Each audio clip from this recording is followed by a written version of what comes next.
Hello, everybody, and welcome back to Connect to Tech. This is me, Harry. And me, Richard.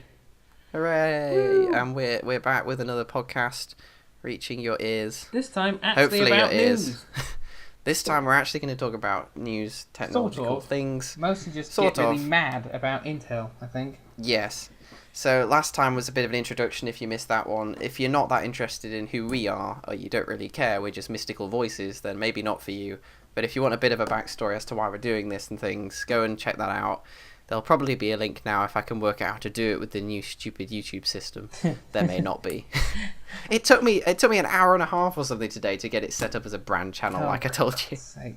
Yeah, because I came in right at the end there and just did the last little bit of just connecting my end, but it's YouTube and it's computers. It doesn't work. Well, I had to, like I showed you, I had to create another account for the same account, which still sort of sits there and doesn't do anything because it has to be the owner account. And then I couldn't make my YouTube account the owner account. It's just gibberish. It's mess, isn't it? Anyway, it works now. It's convenient that they've kept the feature in, but they just made it impossible to find, which is kind of YouTube's motto. Yeah. Really. It's the thing of just, here's something useful, let's bury it. Yes, so Right. There might be a link to the previous episode, and if we've done any videos in the middle, then well done us from the future. Woo, we did Because it. that'll be pretty impressive. Right. Here's a hideous segue from YouTube not working properly to Intel being arseholes. So, That was an excellent segue. I don't know if, I've been keeping my ear to the ground about all this stuff just because I like to know what's going on in the tech space. It's fun to... It's a hobby. It's nice to know what's going on, even if I don't really agree with how the big companies are ruining our lives slowly. Yeah, it's like some people are into politics, some people are into global warming. Well, not into global warming, but, into the issue of deeply global into warming. global warming. I'm just going to burn a big pile of coal out the side the back of my student I accommodation. support global warming. No, don't quote us on that. Oh god, go. No, we're joking. Oh god. Okay. Anyway, so if you don't really know what's going on, Intel have been dropping motherboards out left, right, and centre for no discernible reason. Literally just coming out on the street and dropping them just for no walk out of apparent Intel reason. HQ and just throw them at a passerby and just like you thought paper cuts are bad, but motherboard cuts, they're just dreadful because they're literally like an inch thick and could damage your brain if you hit in the head. It's not good. It's not great. good. So every time they seem to bring out a new chip, so the 9000 series, 8000 series, and the 7000 series, and the 6000 series, all require different chipsets, updated chipsets, and updated motherboards with different numbers of contact pins, so that each motherboard can't be backward or forward compatible for the next previous Intel processor, which is a bit... So yeah, just to clarify, a chipset is the generation of processors.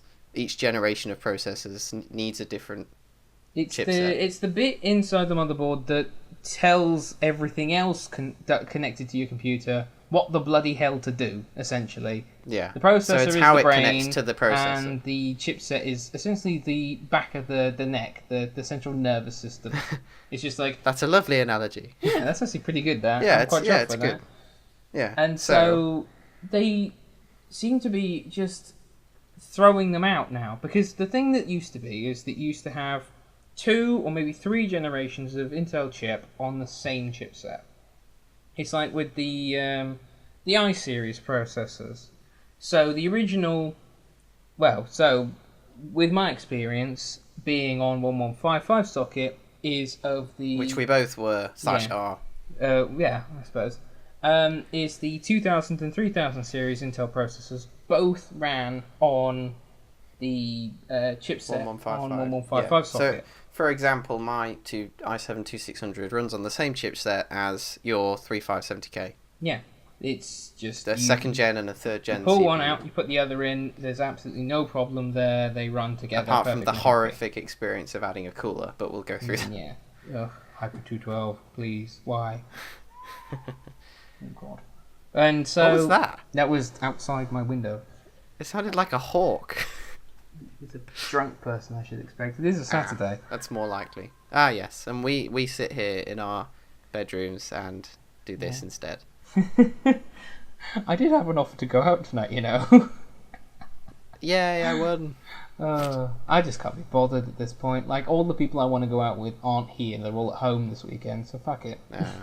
But anyway. Yes. So I'm getting a bit frustrated, really, with Intel doing this, because it's not cheap to buy a new motherboard. Again, it's not. It's one of the most most expensive components.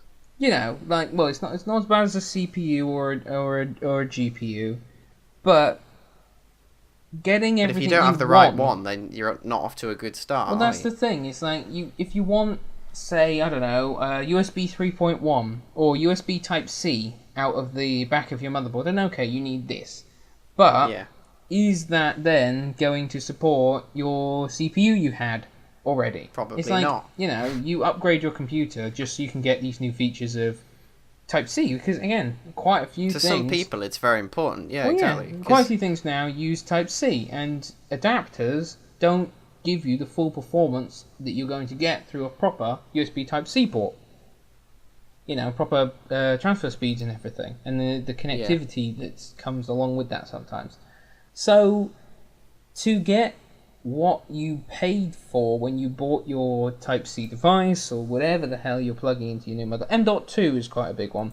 A few years ago, you needed to get a motherboard with a proper M.2 slot, or a PCIe connection through the M.2 rather than SATA, because M-SATA and M-PCIe sort of fought for a while, and then PCIe won out because it's faster and things like that.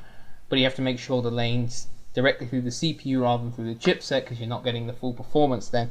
It's a lot of faff, really, to find the motherboard that you perfectly need for what you need. I mean, a lot of money if it turns out to be an expensive one. Well, that's the thing. I've failed, especially newer things, quite a few times to pick the correct motherboard for what I need, and it's not out of knowledge, a lack of knowledge for what I'm looking for. It's like when I first started building, it was a lack of knowledge, really, because I bought a B series chipset for my 1155 socket board, with the idea that it didn't matter. Oh no, sorry, H series chipset. I'm getting my AMD and Intel mixed up. But I bought an H series chipset, thinking, well, that'll do. It's cheaper, and I don't know what the difference is, so I'll just buy it. Which is what a lot of people will do when they're starting off in consumer PC building. We'll just see the numbers and the socket, and higher does it is have better. the status? Not always. Higher is not always better. That's the in thing. terms of numbers.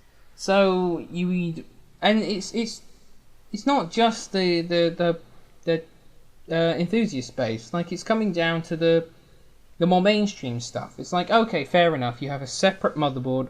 Well, no, it's not really fair enough. Actually, coming to think of it, you have a separate motherboard and a separate socket type for your enthusiast grade CPU.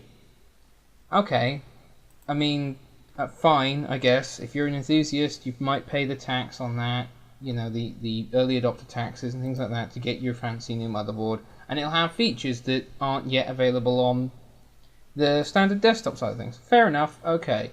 But when, you know, every Bob and Sally is supposed to figure out that, no, this motherboard you just bought 2 months ago isn't actually going to support this brand new CPU you were hoping to buy, even though it can literally the spec is very similar. Yeah. You know, we've been looking at 10 nanometer or 14 nanometer, whatever the new CPUs are running. I think it is 14 nanometer because Intel's 10 nanometer 14. Process was either cancelled or delayed again. So we've been on 14 nanometer node or 16. I think it's 14, isn't it? Is it 14? I think it's 14. Oh well, whichever. You carry on, I'll do a check. Have a quick look at that. Fact check me while I'm going. Yeah. But yeah, so we've been on 14 nanometer since what? The 6,000 series? 6600 was the first. Yeah, 6600K. Yeah, 14 nanometer was the first 14 nanometer chip, and we've been on 14 nanometer since then. When did the 6600K come out? I put 660K by accident. It was going so smoothly. It was going to be so seamless. 2015. So we've been on the same process node since 2015, and 4 years later, they're expecting us to continue to buy new motherboards every generation. And it's not like you can't run these boards, because I've seen through other tech YouTubers and off of articles online that China, in their knockoff shops, are producing motherboards that can support all the way from 6600 all the way through to the new 9000 series Intel chips on the same chipset running DDR3 memory. Which is kind of what you'd expect to happen, because to anyone who's less sort of aware of it, then having something that is 14 nanometer, a 14 nanometer processor you would expect to work in any motherboard that has previously supported a 14 nanometer processor, because that is the number that actually dictates the size of the nodes, like you say. It's the transistor count and the size of the die. It's a bit like you don't expect a USB cable for a new phone to not fit in your old USB connector charger. You know, the USB plugs.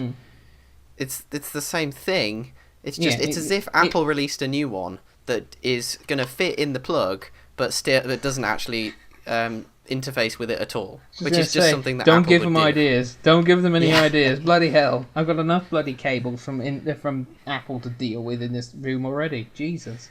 Exactly. But that is literally, that's a straight comparison. That is what they're doing. And the thing that's extra frustrating is that AMD has been sitting there quite happily on AM4 this whole time. Ryzen came out, and they're very nice chips. They work well for performance, and their cost is very, very, oh god, I've lost the word. Cost per performance. The competitive. They're competitively priced to their Intel counterparts. And the fact that AMD has already said right at the beginning that they're going to stay on the AM4 socket for as long as they possibly can, with BIOS updates to the old motherboards to keep them up to date with the newer chips. It's just the logical way of doing it, isn't it? Well, I mean, that's the thing. are you on the AM4 socket now? I'm AM3 Plus, but that's another one. Any AM3 chip, CPU, will work in any AM3 motherboard.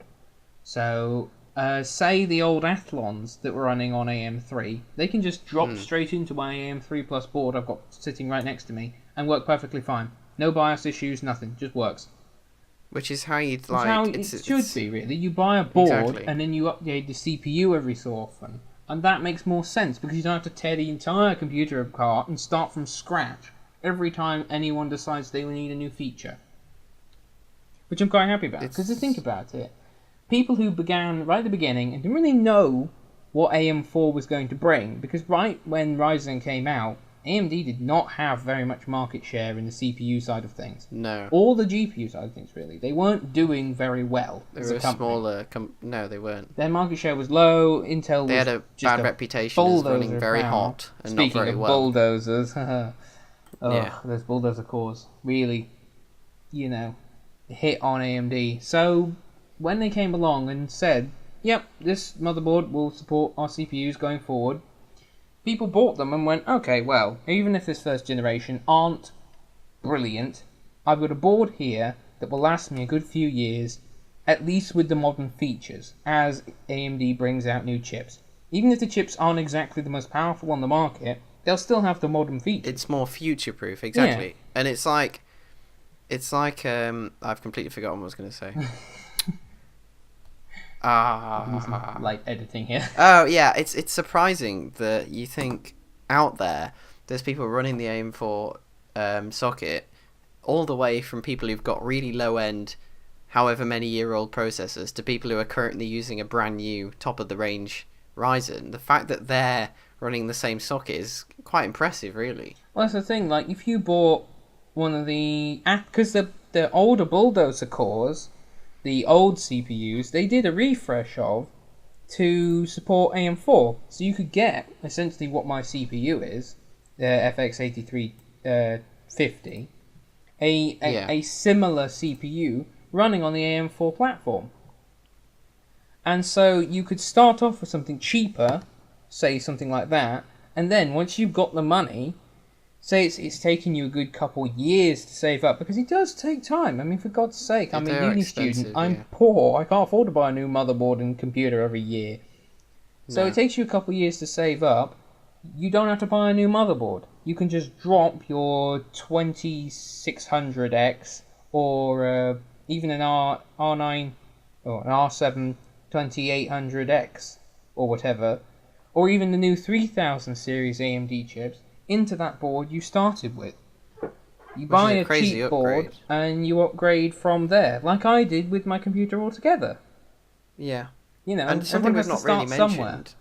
Something we've not really mentioned is that if you, even if it's not the most expensive component, depending on what kind of computer you're building, the motherboard isn't necessarily the most expensive, but it's not a cheap bit. But also, it's definitely, I think we can all agree, the most fiddly to exchange, because it's where everything's attached to. You have to take the whole thing to pieces. If you don't really know what you're doing, a motherboard replacement can be fatal to the computer start with. You could lose data because you've not understood quite how the hard drives are managed in your machine, or you could damage your CPU, removing it from the socket if you have Very to easily swap. done. Or, you could get some thermal paste on a connection. You could use a stick of RAM from mishandling it during a replacement. It's all. So the fact it's one of the most difficult things that you'd have to do, and as well, almost all the operating systems these days are based on your motherboard. Apart from Richard's magical Windows copy, which appears to work through thick and thin. Normally, it is. Normally, it's activated with your motherboard. It's a motherboard part so number. if you have to keep changing your motherboard, you have to keep changing your operating system, and they cost a fortune these days as well. Microsoft are charging nearly £100 for Windows 10. Exactly. Like that. So if you wanted to, and now they're saying that they're going to stick with Windows 10, whether that's good or bad. If you want to change your board, then you're going to have to change your operating system more or less. Unless you're lucky like Richard. Well, I got lucky because I bought an OEM disc copy of Windows 7 back when I first built my first computer. And for some random roll of the dice from the universe, the product key that came with that copy of Windows 7 appears to be universal. Because I've installed that copy, that single-use copy of Windows 7, across at least 10 machines now, all of which can work online at the same time without any of them getting cross at me. So I'm not quite sure how that's working, but I just hope it continues to stay quiet and continue to function as it does, and I'll just drop it on any Hopefully you don't get an email from machine Microsoft saying, we saw your podcast and we're sending the men. Yeah, the men are coming to The extract army. all of your money to pay for all these copies of Windows you sort of own. Because they're actual official in a normal copies. case, They don't even have the not genuine thing in the corner. No, Genuine copies that's of so Windows 7. strange. But for anyone else, imagine having to... Imagine if you wanted to go, say, from an early 6th gen processor Intel to a brand new one. It's all adding up to your costs of building a computer that you'd rather spend on other parts like your graphics card. You're going to have to buy another copy of Windows and a new motherboard. Well, and they're not exactly your most desirable upgrades, because they don't make a huge difference, genuinely. Even if you've got everything nailed in, it's bottom line that's going to go off of you buying games. Because that's the thing, you don't just build a computer and the games magically appear. You have to buy all the games you want on it too, like you would a console. So by doing this, it's not nice. It's not a good practice for the industry. No, it's not good for it's not good for their consumer service, That's the thing, moving forward, I don't know if I'd ever buy an Intel chip again. Not because the chips are bad, the processors are they're easily the fastest in the world when it comes to certain workloads. Again, it's one of those things where if you need single core performance, Intel's always your guy for that one, almost definitely. If you need multi-core performance, AMD seems to have your number for this generation. Well, it's like you say, because we're students, we're more or less making do with what we end up with. Because you chose to have your 8-core, I suppose, but you chose it within a budget. It was chosen by an accident. I bought this motherboard off of eBay in a whim for on the cheap, The CPU itself I bought on the cheap from CEX. The whole lot of it was sort of, I want to build an AMD build. What is there around that's cheap? Okay, let's put it together. But once you'd got the board, you then... Well, then I had... Because of that, you chose... Exactly. You didn't then think, oh, I've got this board. I'm now going to buy another board and a Ryzen. Like, that's because we're obviously not Well, that's the thing. rolling in it. I started on this board with an old Athlon, initially. I had an old Athlon dual core, and then I found a Phenom quad core for the cheap, so I picked that up, and that was a nice upgrade. And then from that, I thought, oh, one of those FX chips are quite good.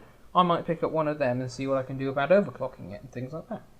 And you can do all that because it's all on the same socket. It's all on the same socket, so I just moved from one to the other, and I kept my RAM and my entire computer together, essentially. Just pulled the cooler off, dropped a new CPU in, put the cooler back on. Not as easy as that. It's a Hyper 2 But like you were saying, like you were saying about AMD versus Intel for this generation,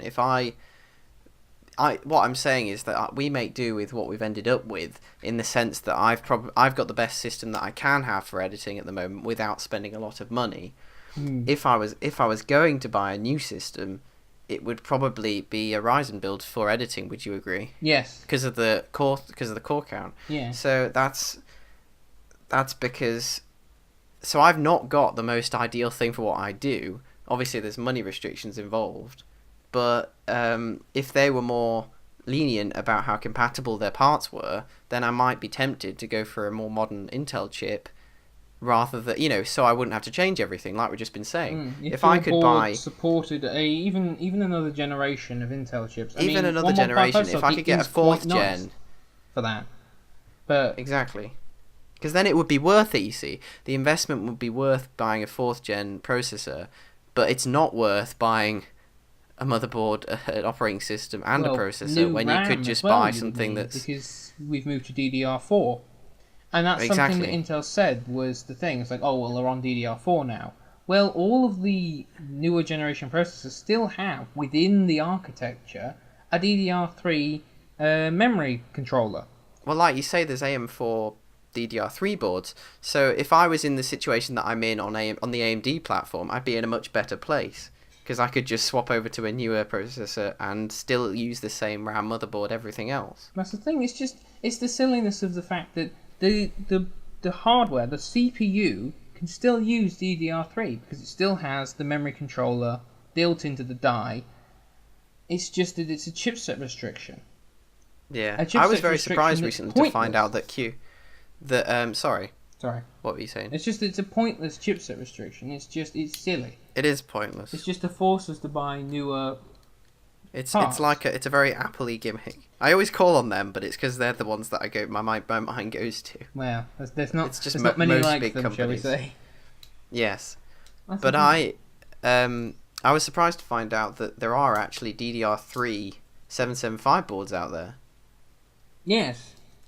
I mean, I didn't realise that because probably because I've been conditioned to believe that there's so many cut-off points with Intel that I didn't think they'd possibly have that kind of support, but apparently there are. Well, yeah, I've got one. You've got a DDR3 one? Yeah. Oh, right, there you go. Well, anyway, it's an Asus one, which is quite nice. It's a nice board. Is that the one George is ending up with? Well, that sounds good. It's the one that blew up. I think. It might be the CPU that blew up, I'm not sure, but I'll figure that out anyway. But yeah, there was a bit of leeway back then. Because, again, even back then, AMD was doing the same thing where they had AM2 and AM2 Plus, which meant that, if you had an AM2 board, you could run the new AM2 Plus CPUs. The same way that you had an old AM2 CPU, you could run it in your brand shiny new AM2 Plus board, till such time as you could afford an AM2 Plus CPU. Which is nice for the consumer. It's like you can tell even from the numbers, because you've gone from AM1 to... I'm assuming AM1 to AM2 to AM3. Yes, well, AM1 was a separate thing to do with the new Jaguar CPUs that are in the consoles, the next-gen consoles. Well, even if you go from 2, and it goes 2, 3 plus... 2, 3, 3 plus, 4, 4 plus. You can even tell from just the numbers compared to 775, 1155, 1150, you can just tell from how complicated that is. Because we went from 775 socket to 1156, then 1155, then There's so much 1150, variation. then 1151, and I'm not even sure what we're on right now. 2033 or something. Something like that. Oh no, that's a 1151. They're still supporting.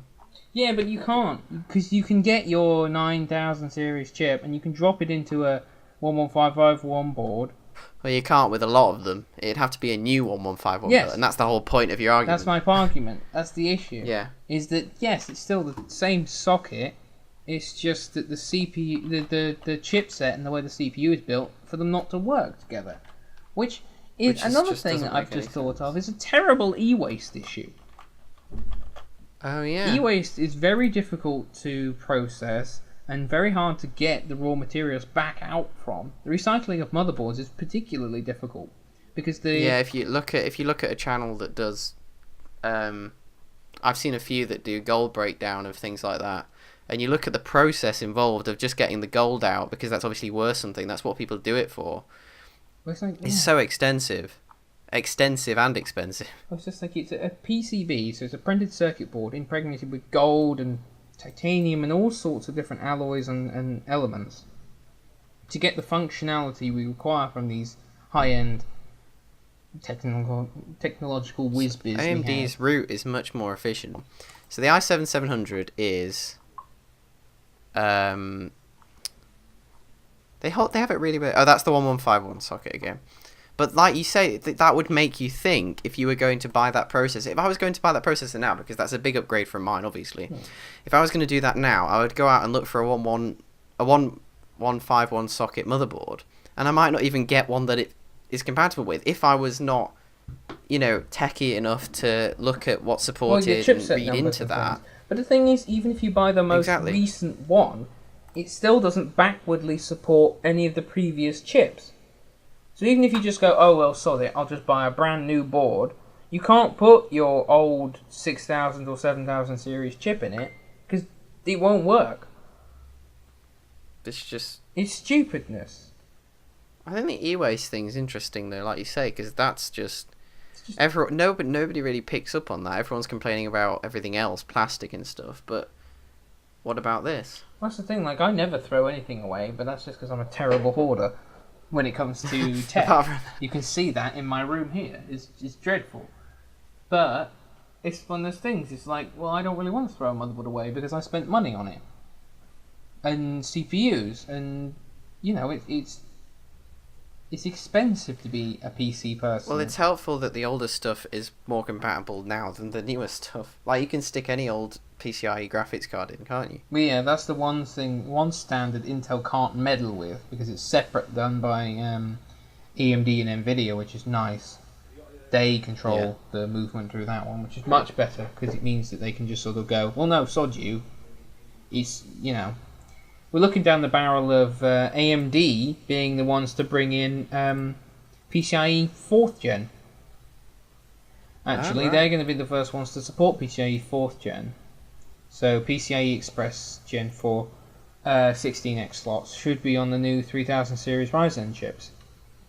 They will, again, be backward compatible all the way to PCIe 1.1. So if AMD can do this and not try and screw everybody into buying brand new graphics cards even, then just, screwing us all, because I look around my probably room, wouldn't do so that many given the PCIe track record of what we said. cards. Yeah. But yeah, I think so. There isn't really, because I'm trying to think, like most of the time when you look at these kind of issues, you try and look for an argument for both sides, and I can't really think of one in Intel's favour, because money.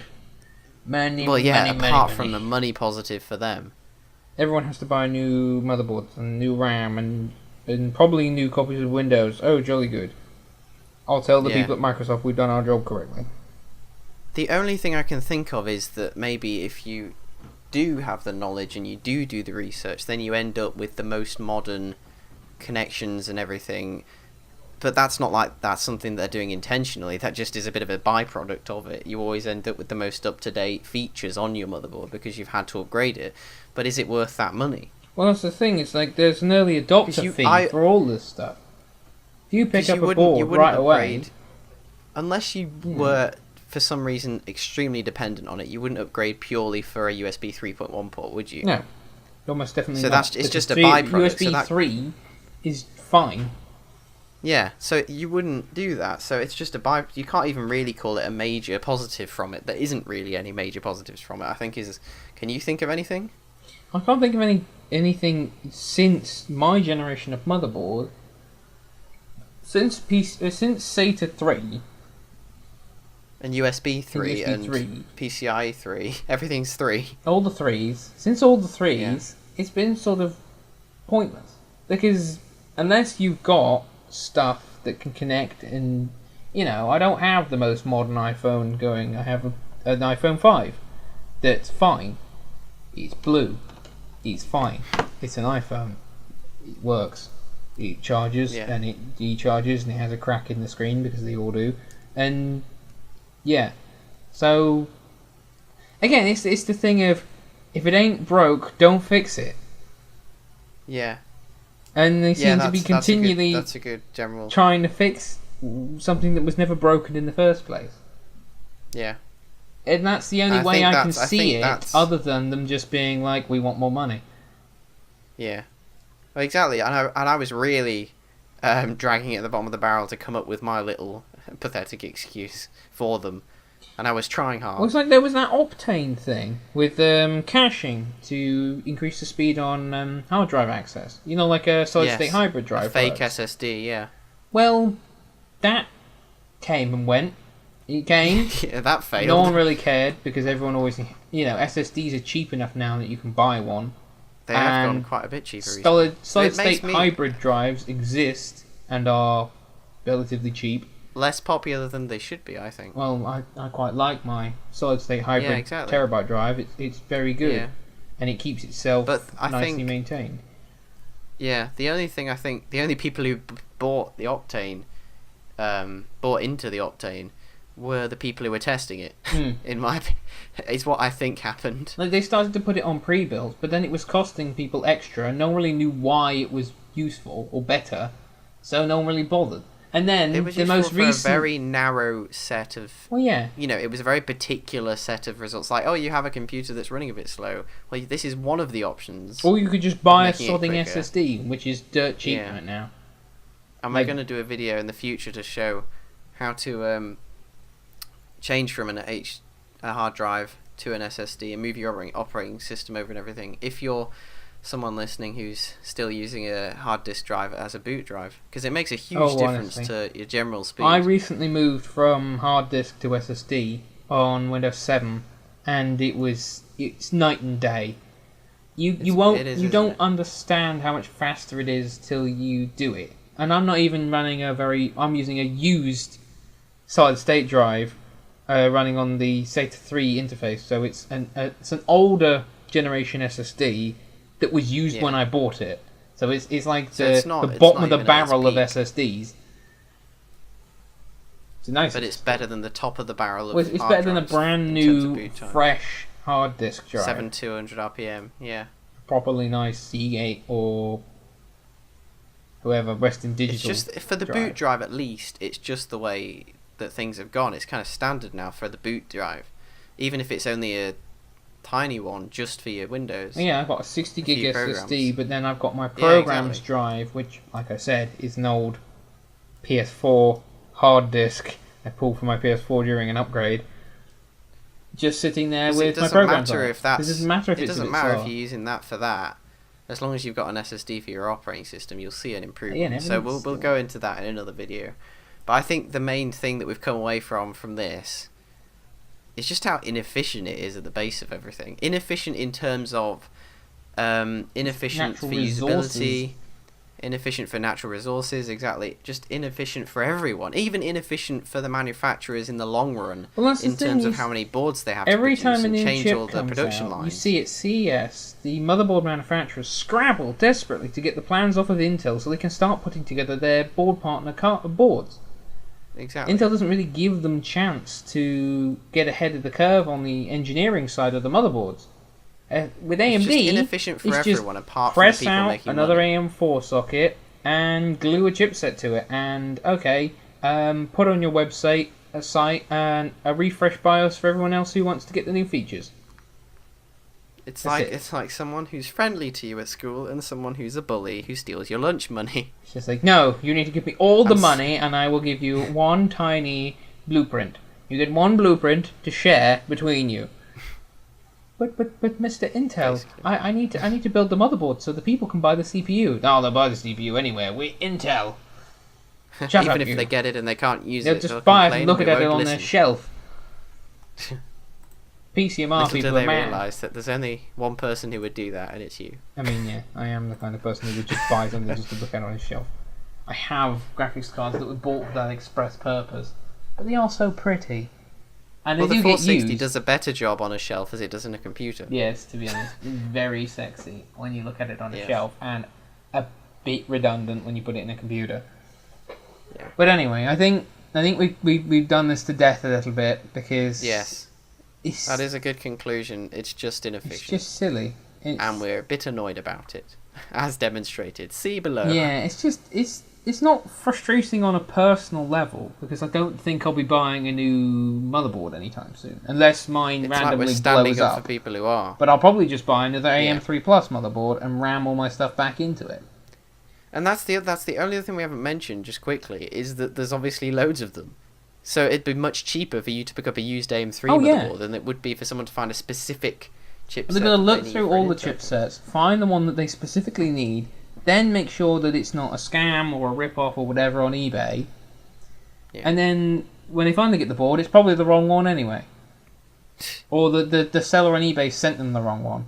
Or, Yeah, there's these little because they tiny didn't things. know any better And either. even if your motherboard blows up, you lose a motherboard, whatever reason, it wasn't your fault, manufacturing error, and you return it for a replacement, and they've moved on to the new board. Yeah. The motherboard manufacturers are going to have to continue producing these random chipsets and boards because they need them for replacement or whatever. So it means that their fabs are taken up, their fabrication time is taken Yeah. up building boards that were only going to be Or they used just for a become year. redundant extremely quickly. It's just a single If year. that's one or the other, isn't it?